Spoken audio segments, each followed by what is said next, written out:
It is the voice of Indiana County. It's WCCS 101.1 FM, AM 1160, and WCCSradio.com. It is a very special time for us here at WCCS because we have an opportunity this morning to learn something new in a very, very real, and I'm sure for you, Lori, a very, very poignant way as we think about the events of last Saturday in Butler at the Donald Trump rally.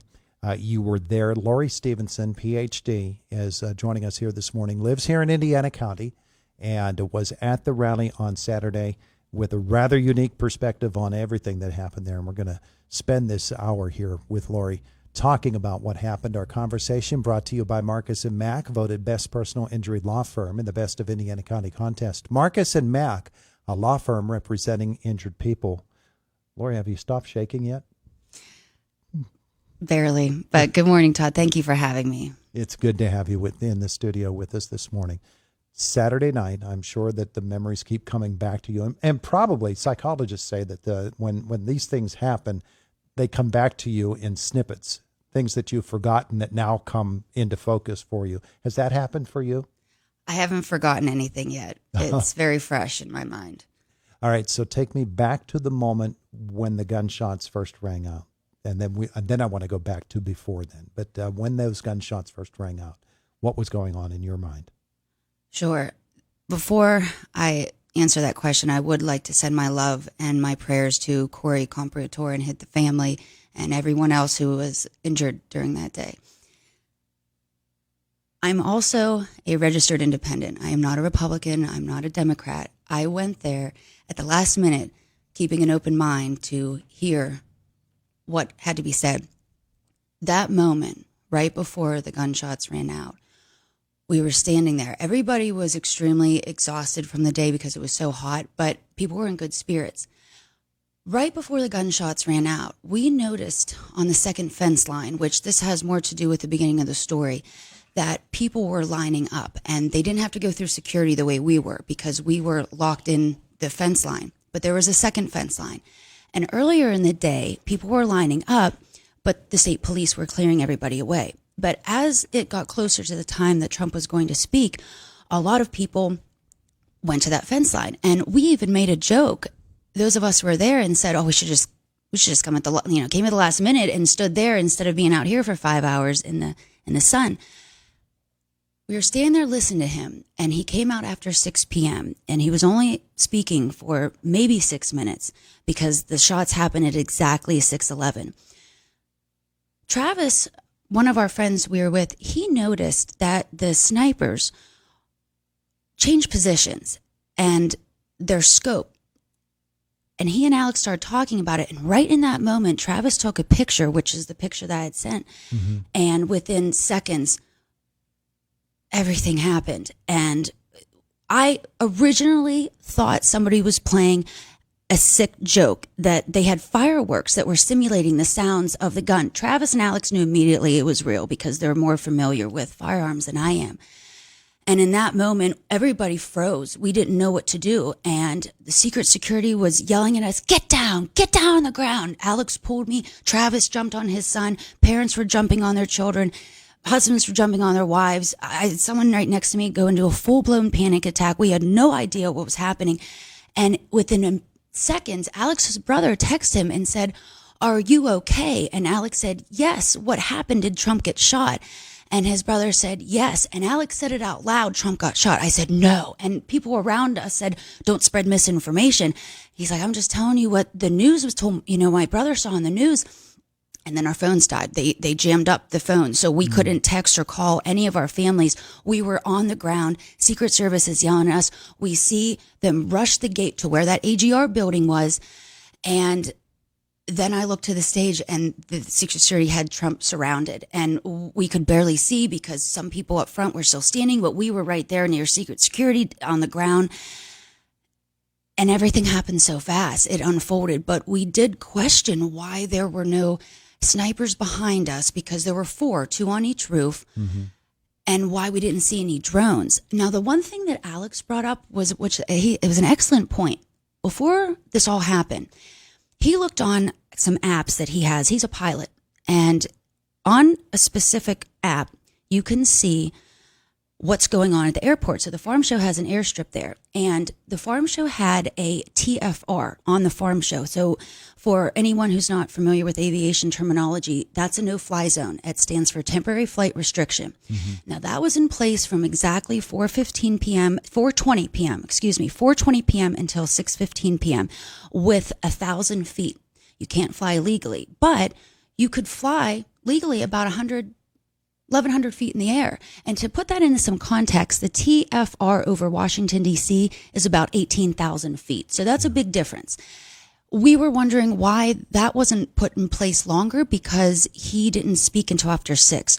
So in that moment, there was so much going on in our minds, but our phones were jammed up and we were getting all sorts of information.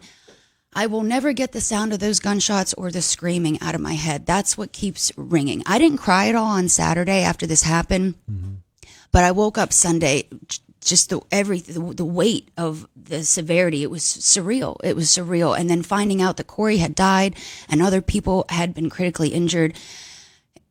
It was an incredibly intense situation. So the shooter is off to your left? He was left to the back of us, yes, because the bullet hit Trump's right ear. We were standing here.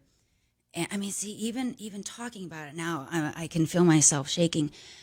And 2 snipers right to our left, which is the picture I sent to you because that's the one Travis took. And there were 2 other snipers right kind of behind Trump on the right. But that AGR building behind us, we didn't see anybody on top of there. But the state police were getting people away from that fence line. But you could still go up there and you didn't have to go through security the way we did people who were at the actual farm show grounds. Other witnesses who were there were describing somebody on the roof with a gun, but from the vantage point of the Secret Service agents, the snipers on where they were, they couldn't see over that slope to see that shooter. But your folks saw them shift their focus to that building. They knew there was something there. Yes, absolutely. We could not see the shooter from where we were. People that were on that second fence line, they're the ones who saw the shooter. But those of us inside the original fence line, we couldn't see the shooter. But yes, specifically Travis and Alex noticed when they shifted because they were watching them all day. And even Travis said he couldn't see Trump right there and then, just in that split second. So that's why when he noticed, they changed positions and the one sniper got down. They were standing. We have pictures of them for the majority of the day standing, scoping out the area. And then the binoculars came and then the positions changed and then the scope, and that just that quickly. Like that. Yes. Loren Stephenson is our guest. She was there at the Trump rally in Butler on Saturday. In the crowd, describe how far away Mr. Trump was from where you were standing. We were about 60 yards away from him, 50 to 60 yards, because then there was another 100 yards behind us to where the shooter was. So I believe from where the shooter was to Trump, where he was standing to that podium, I have read anywhere from 130 yards to 160 yards. So give or take, that was from the shooter to Trump, but we were about 50 to 60 yards away from where the podium actually was. Yeah, I believe the Today Show had it measured at 148 feet, so you're right on the mark with that number right there. Okay. So from your angle looking toward the stage after the shooting, when everybody piled on top of Mr. Trump, the crowd behind, as we were watching on television, the crowd behind seemed amazingly calm to me, as if they either didn't realize what was going on or hadn't noticed that there was a man down to their left as they were watching all of this. Was it as calm as it appeared to the small view that we had on television? Was it as calm around that stage at that moment as it appeared to be? Yes and no. It was chaotic. I think the majority of people in that moment, what you saw on television, were in complete shock. Nobody really in that moment knew what happened. Was somebody shooting at Trump? Was it the sign? We saw something get hit and either air or water burst out. So nobody knew. But you bring up a good point, because I was surprised there wasn't a stampede trying to get out of there. I was surprised people didn't trample on each other because of the enormous, intense tragedy that had just happened, but none of us knew that at the time. It wasn't calm by any means. People were crying, screaming. Some people were getting angry knowing that the shooter had happened because information was coming in so quickly. But from where we were, again, they jammed up the phone, so we couldn't get out or get in. So there was just speculation at that point. After they were all over you, the Secret Service, making sure that everybody got down and got themselves as safe as you could be in that situation that's not ever going to be safe. But after that, the process of getting everybody away from there and out of the park had to also be juxtaposed with the idea of, if there's somebody else involved in this, we can't let them get away. That's another good point. We had no idea if there was a second shooter. So when we were on the ground, actually this happened, we were on the ground and the Secret Service yelling us, stay down, stay on the ground, stay on the ground. Most of us went down. There was one man that was defiant, who was very defiant, and he said, I'm not getting down the ground, I'm standing for Trump. And Alex said, well, if you want to stand in front of us, because all of us were trying to protect each other, the children and women, everybody was just trying to protect each other. So it was just this is hitting me, even as I'm speaking about it, because I haven't really played it out in my mind.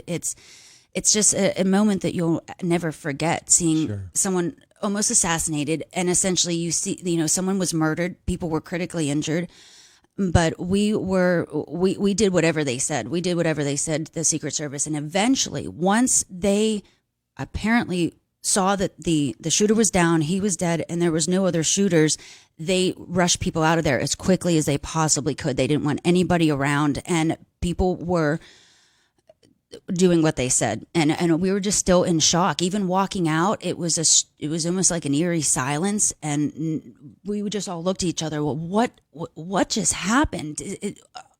Speechless. Loren Stephenson is with us this morning. She was there in Butler on Saturday. We're going to stay with you for another 2 minutes or so, and then we're going to do a brief look at news and sports, very brief, and get right back to you. But as you think about this now, with 48 hours or more to reflect upon it, how do you feel about the way that the situation was handled on Saturday now, as opposed to how you felt back then? My heart goes out to Corey and his family. I'm glad nobody else at this point has died. I feel sad for everyone. Whether you're a Republican or Democrat, I don't think anyone in their right mind would want to see anybody murdered in front of their face or incite violence. We're all trying to figure out how to live in this world together. And I feel that this could be a moment of unity, that if we can learn from it. But I don't think I'll be going to any major public rallies or anywhere with a lot of people anytime soon. It definitely has an effect on you. Certainly understandable. Certainly. Loren Stephenson with us this morning. She's going to be back with us in our next half hour. It is Indiana in the Morning here on WCCS 101.1 FM, AM 1160, and WCCSradio.com.